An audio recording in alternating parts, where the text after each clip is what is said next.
Welcome to the Creative Life Podcast, the place where creatives go for inspiration. On this show, we sit down with artists, makers, and creative thinkers to talk about the real stories behind the work, the challenges, the breakthroughs, and the lessons that shape a creative life. Each conversation is designed to inspire you, encourage you, and remind you that your creative journey matters. My name is Jessica. I'm a creative coach as well as your host, and I'm joined today by co-host Dr. Jacqueline Gibbons and a special guest. Let's get into today's conversation. Dr. Gibbons, who do we have on the couch today? Today, we're joined by Katie Breidenbach, founder of Katie Noel Studio, an interior design studio rooted in intentional living and deeply personal storytelling through space. Katie's work goes beyond aesthetics. She designs environments that reflect people who truly are and support how they want to live. Her process centers on connection, translating her clients' stories, needs, and aspirations into spaces that feel meaningful, functional, and alive. Through services ranging from full-service design to virtual consulting, she helps clients move from overwhelm to clarity, creating spaces that not only look beautiful, but actively nourish their lives. Katie is also passionate about the intersection of design, wellness, and identity, exploring how our environments influence creativity, energy, and even healing. Wow, I am so excited for you creatives back at home because this is going to be a powerhouse episode.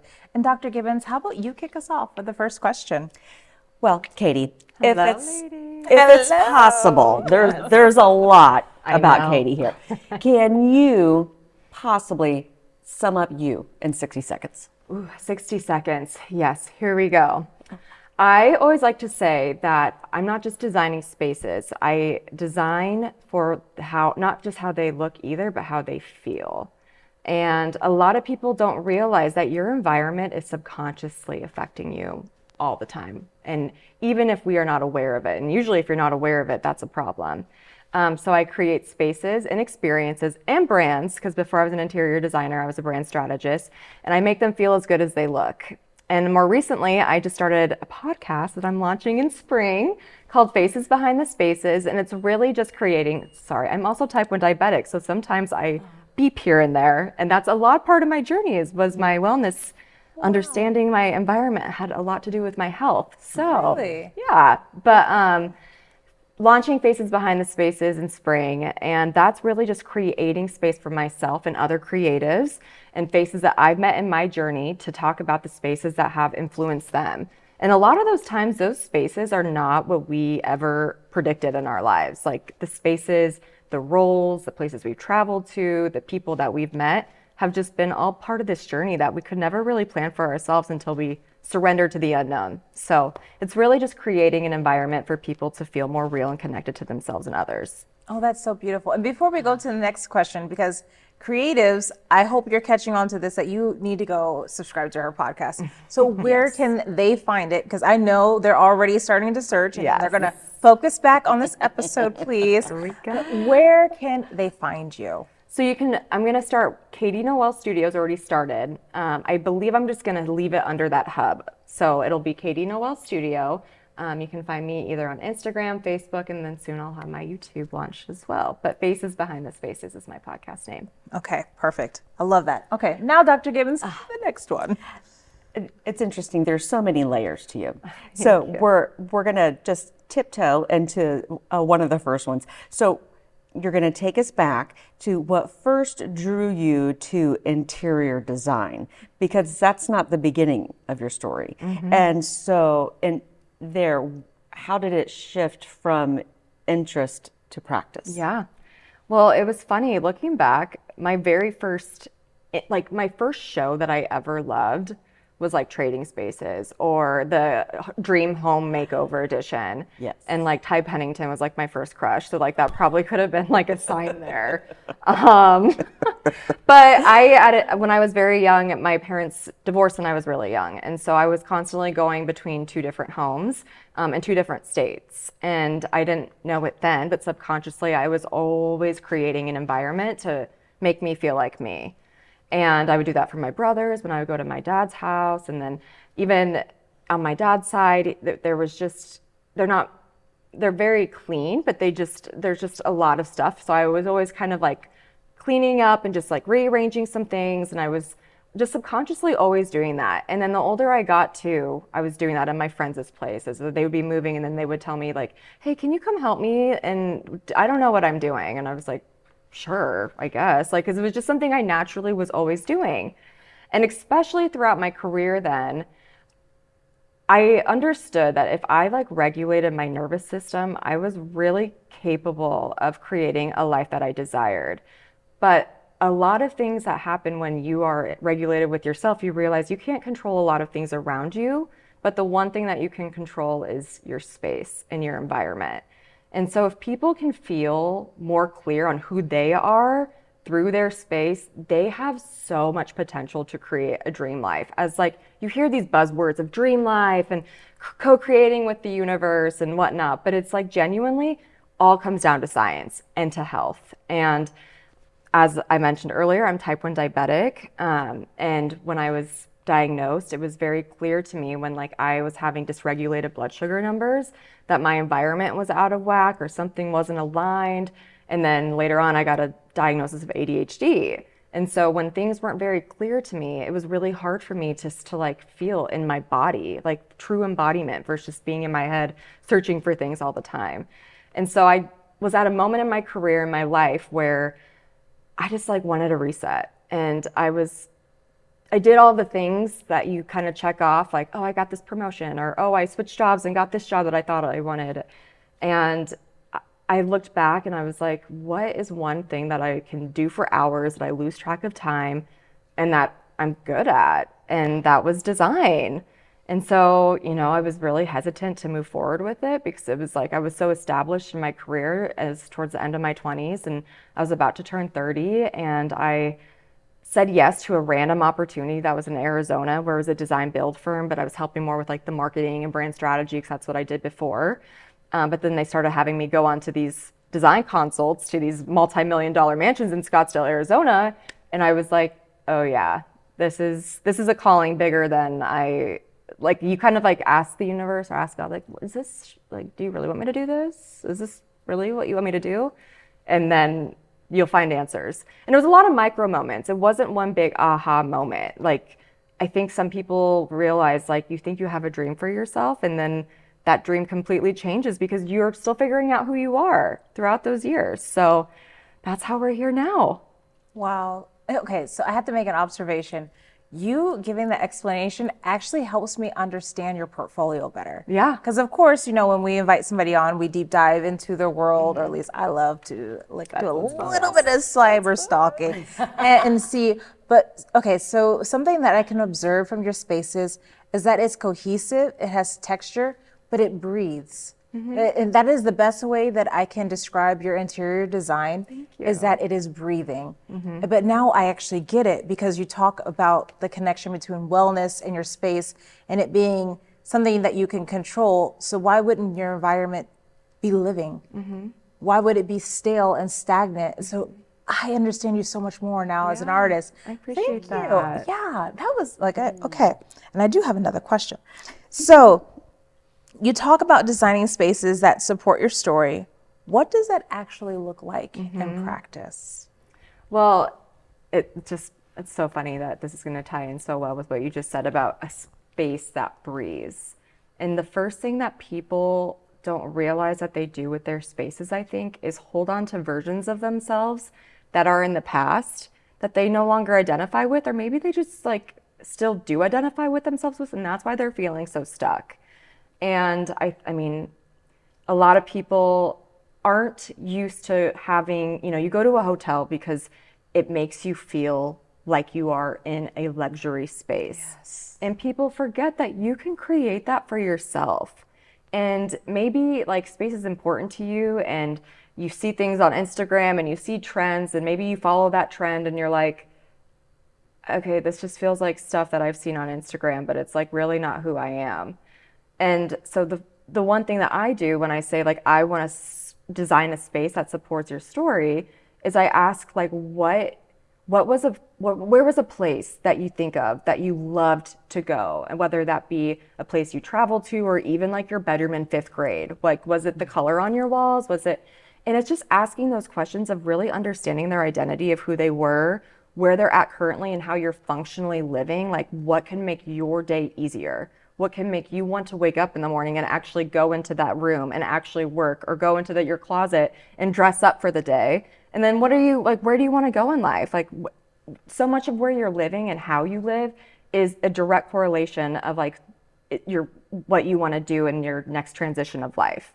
And so it's really understanding the person of like, first, let's audit your life. Then let's tell the story of who you were and celebrate those pieces of you that you want to bring forward into that next chapter. Wow. Can I tell you guys something? Please do. Okay, so you just said something and you're talking about holding on to your past self and your future self. So my dream home, when I think of my dream home, it is an art gallery. I want, and I haven't even told you this because you're next, because, well, she's on a nonprofit foundation. You're on the board, and they're having a whole art exhibition, which you're going to talk about. So actually, when I walk into my house, I want my house to be filled with Nebraska artists. Yeah. I want Midwestern art, and I want it on every single wall, like sculptures, 3D. I want it everywhere because I just love it. And I just want to be surrounded by it. So when you said that, I was like, man, I only have like one room in my house that looks like that. But what if my whole house looked like that? And how would that change my life? And you could make each room a theme. I always say like your house should be a museum of you. Like you should be able to go and tell a story about each individual item in your space, genuinely. I love that. It is not cookie cutter with you. Oh no, I can't do My it. goodness, I love that. Thank you. So if someone is listening and they feel disconnected from their life or space right now, where should they start? And you said a museum of you, and that seems kind of big. I'll be honest, Katie, like I've lived many, many lives. So maybe our podcast listeners have as well. Where can they start? Especially thinking about budget and finances too. Where can they start? So start either working with an interior designer or start creating the house for themselves. Interesting. Tell us more. Yeah. So I always say, some people know that interior design is maybe a quote unquote luxury service. To me, the return on investment's every day, and I don't think that's luxury, especially if like you just can't see the vision. You're paying more or less for my eye and helping you have this like change management perspective of how you can go about your day and how you want to live in your space. But some people, maybe they really do love their space, but something just feels off. And that's where I say like, literally start with a corner, start with a drawer, start with a piece of furniture where you get ready at every day. And like, don't overwhelm yourself. I think one thing is we all get these really exciting, like, oh, I want to make this room my next podcast room, or oh, I want to make this room just completely different in style than how it is. But then it's like we kind of get started and then you don't finish the project. So start small and then go big. But when it comes to working with an interior designer, with me specifically, it's very simple because I try to not be super cookie cutter in my services either. You can do virtual consulting where literally we just talk about you and your space and I can just see what you currently have. And really, there's so much in your house already you could probably use. And not a lot of people or a lot of designers would probably tell you that, but you would be amazed with what just rearranging furniture in your space can do, or even just rearranging the pictures on your bookshelf, or even like going into and switching out your shower curtain. Like there's so many small ways that you can audit it to make it feel like you without these big investments. But I will say, if you are at this like huge transition in your life and you're ready for a complete reset, like let's do it. Life is short. Like what is a bigger investment than the environment that you are literally in every single day that is going to make you feel either energize you or deplete you? I always say, like, if you nourish your space, it will nourish you back. So, and then we can, if you just fill out my little inquiry on my website, we'll go from there. That's amazing. And I love how you're reframing it. And I can hear Dr. Gibbons' brain. I know, I can hear you. All right. But you do have another question. But I just want to let you know that I can hear your brain. I can. I've never met an interior designer who is about wellness. Yeah. And it's your niche. You are completely different. Thank you. I mean, there are people, do you like French country or Cape Cod or, and Bohemian. yes. And you are Where did you love how you felt? Where was it? And where are you now, and where are you headed, and how can we make this space breathe and breathe life into you? Yeah. I know.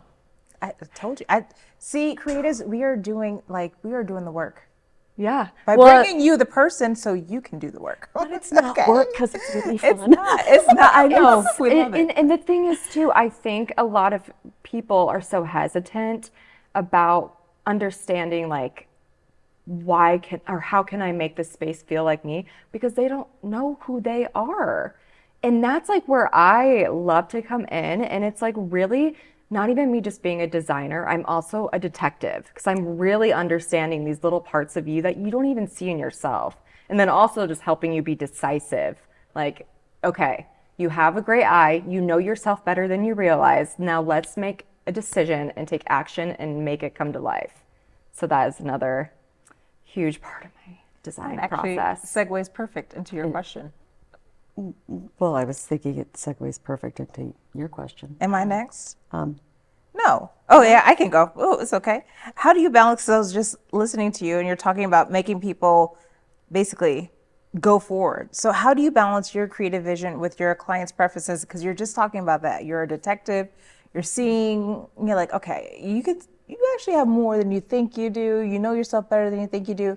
But where is the line between what you want and what the client wants? That is such a good question, because just in like the last 6 months, I have like had to have this moment of, oh, this isn't my house, this is their house. And you have to respect both, we have to find that healthy middle ground.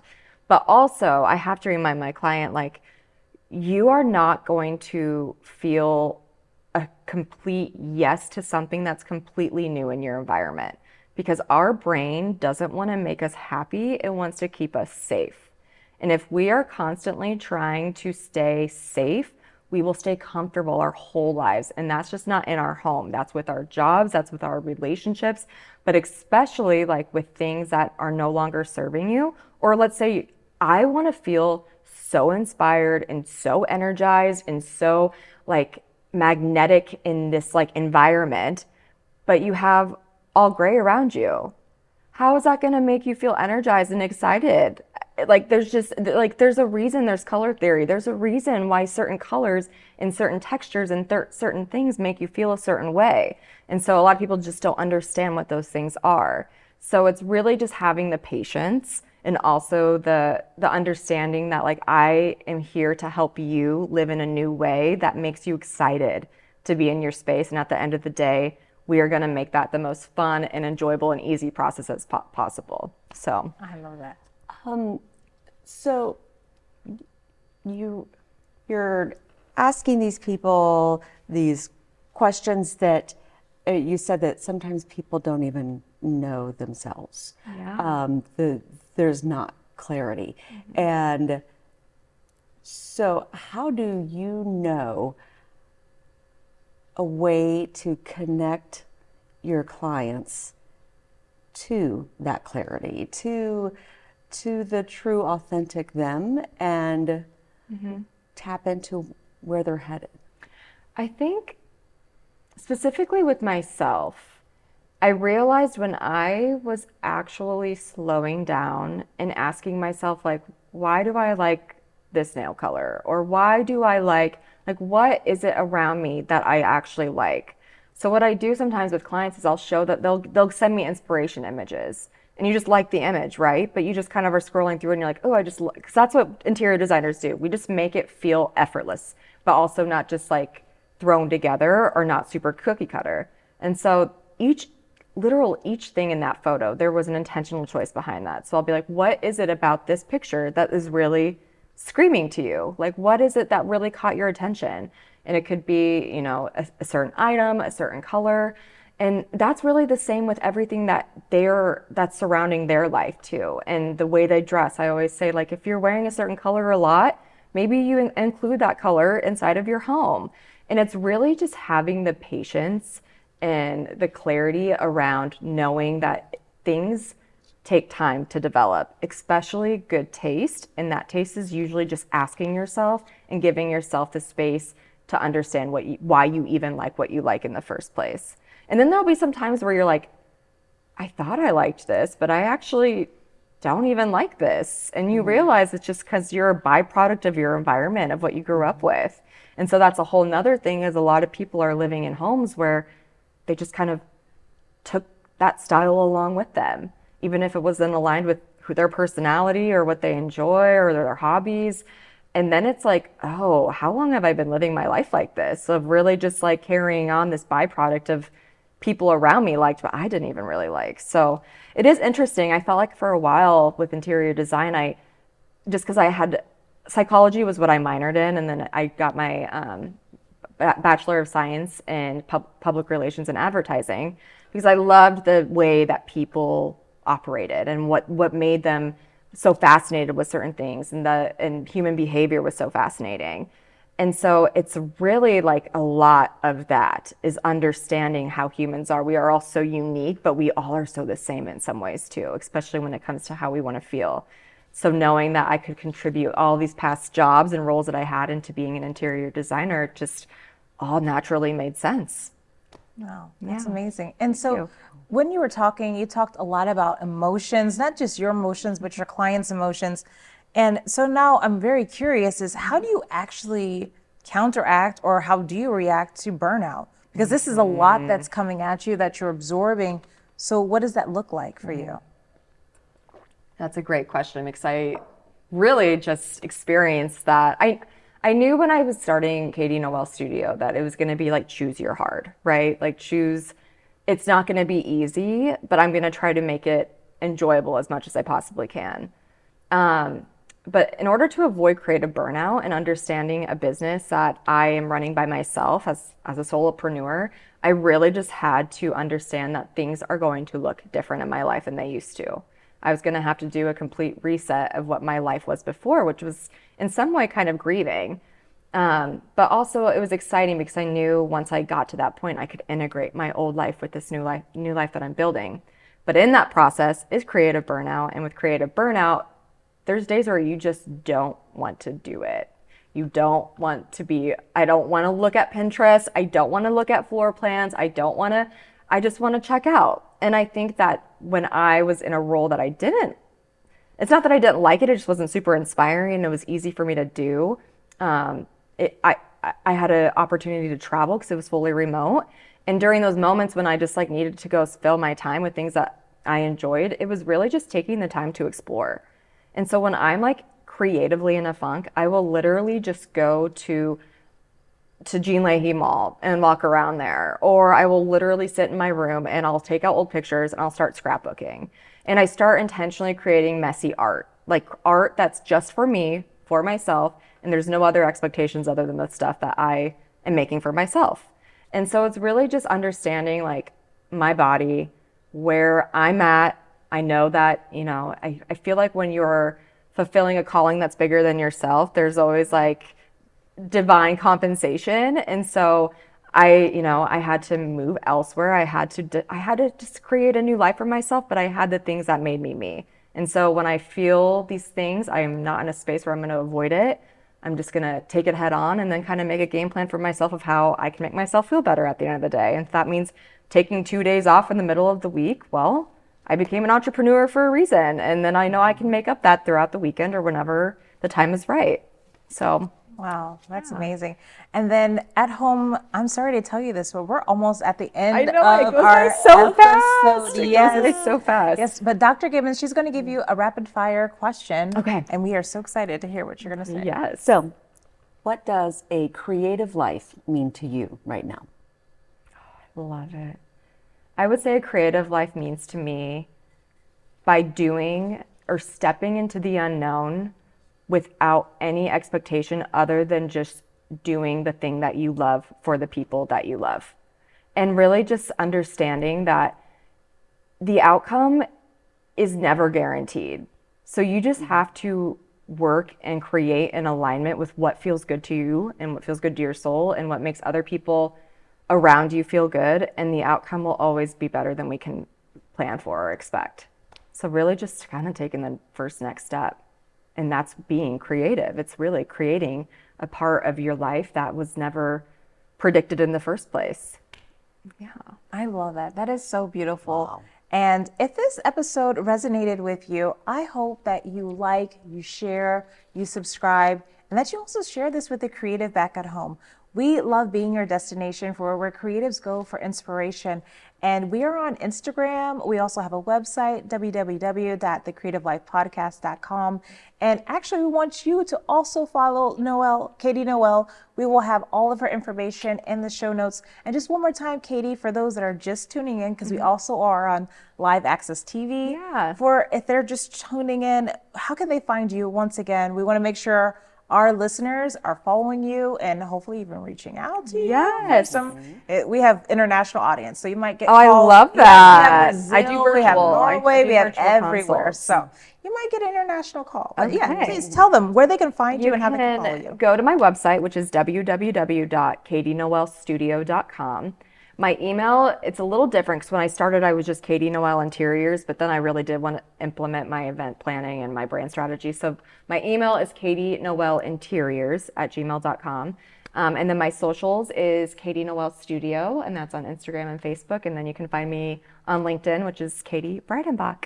Wonderful. Well, we're so excited to have you, Katie. Thank you so much for bringing me Yes, on. absolutely. And so remember, creatives, like, share, subscribe, even drive, even give a comment. So if you give reviews, this helps other people see our podcast as well. And if you are in Nebraska, you definitely have to follow our socials because we are showing you what you can do, how you can stop the doom scroll and get out of your house and find that creative community that you need. Well, my name is Jessica Olson and I'm Jacqueline Gibbons. Thank you so much for joining us.